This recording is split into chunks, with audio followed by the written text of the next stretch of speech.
How's it going, guys? Today I'm going to be showing you how to make Zac Samuel's Wasting Time. Zac Samuel has been around for over a decade. You probably know him from his absolute banger, Say Something remix. If you wanna say something, say it now, 'cause I ain't got the time. There's also another track, which if you haven't heard, is a fucking banger. This guy puts out a lot of music, but one song that really stands out to me is his Never Letting Go.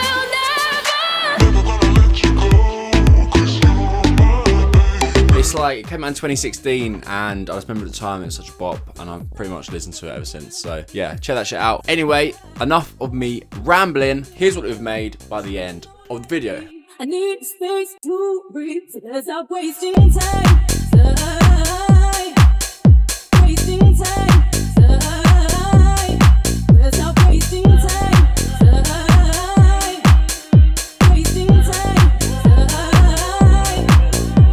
Don't know why you say you're falling for me. I don't know why you told me how you feel. 'Cause you know from the start it wasn't written in the stars. So why won't you? Yeah, so in terms of this vocal from the track, I thought it was a popular song, like an R&B song from like the 90s, and he sort of remixed it and made it into an original. But yeah, I can't really find the original song, so if anyone can help find what that song is, then please put it in the comments. Or if it's original, then also let me know, because I'm actually quite dumbfounded now. I thought it was like an old classic. And I just asked ChatGPT and it said it was Haley May, which I don't think that's true either.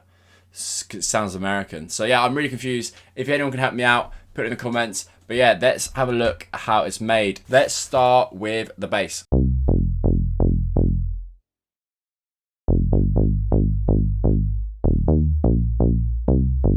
Great, so yeah, it's a 4-bar progression and then that just repeats itself. So we're in the key of C minor. We obviously start on the root note, then we drop right down to the F. Have a nice space here.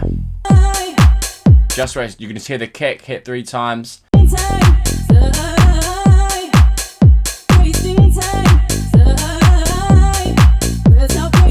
So yeah, I mean, nothing too fast, lots of spaces.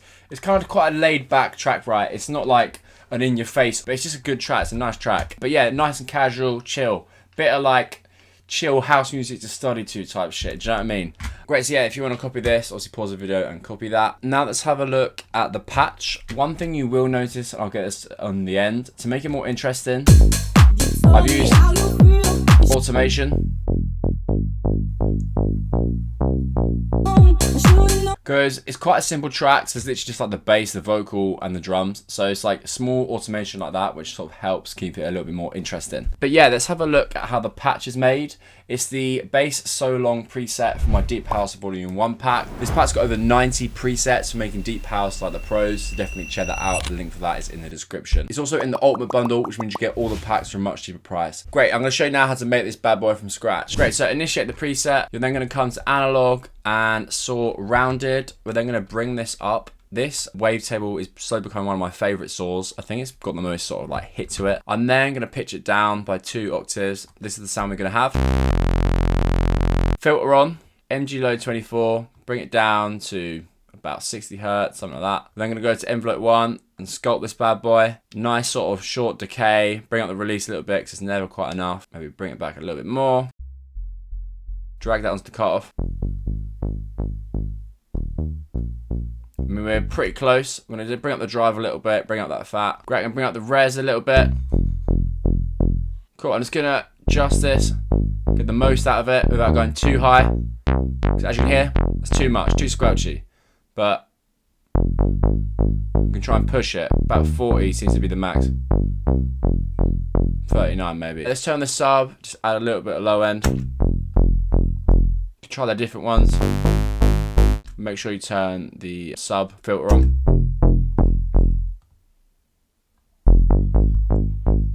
Cool, what we're then going to do is add a bit of distortion. So, I mean, we could just use a tube, we could sort of use any, just bring that wet down.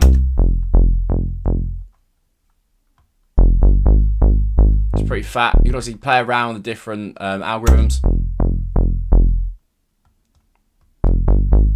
The original one, I used the tube, yeah. So I dialed it in for 21% and 18% on the wet. And then, yeah, the other thing I added was a bit of reverb. If we now have a look at these macros, obviously what I said earlier about the automation. Yeah, so on envelope 1, we've dragged this macro onto the decay. and we brought up the macro to about 10, and then we've put it on the release as well. And then we've also added it onto the cutoff, so we're letting in more high end. And what happens is, as you bring this up,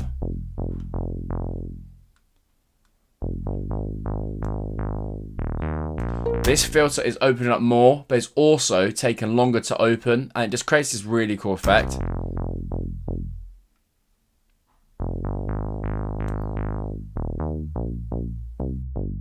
Like, you don't want it to be there too long, otherwise it's going to sound washed out. It sounds horrible. But if most of the time it's like this, and then at the end of the bar, so here, you bring it up, it's going to sound awesome. In terms of any other effects, I've just left it as is. Also, this is in a mix and a mastering tutorial. It's more of a how do you make this sound tutorial. Great, so next we have the drums. Cool, yeah, so these drums, like all house drums, are pretty simple. Let me just run you through them. So firstly, we have this sort of heavy 909 kick, and it's got this drum bus on it, without it, with it. It's quite important that you add quite a thumpy kick, so obviously without this, it's nowhere near as thumpy. So yeah, this is non-thumpy. If you want some thumpy kicks, you can go to my Deep House drums pack. It's just come out. Yeah, there's tons of really fat kicks in that. So yeah, definitely check that out. The link for that is in the description. So yeah, once you've got that kick, we then added a clap on top of it, and this is on every second beat. Then added another clap. This is sort of a 707, much heavier. Then a hi-hat, and then another hi-hat. You could even add more hi-hats, but I think probably 2 is enough on this track. But yeah, pretty simple drums. What you could then do is add some swing. So if you go to groove here, so you obviously click on the MIDI. This is why I like working in MIDI, because you can add your own swing. So you could go to swing, probably go for like a 16th, Logic 16th, like maybe a 54, something not too swung. Then add that to just about everything, apart from the kick. And you've got a slight bit of swing, which you can't really hear because it's all swung, but it's slightly noticeable. And if you want to lower it as well, say you went too high, say you went for like a 68, that's going to be too high for house music, but you can bring it down with this global swing setting over here. Great guys, thank you very much for watching. I hope you learned something new that video, and I will see you next time. Cheers guys.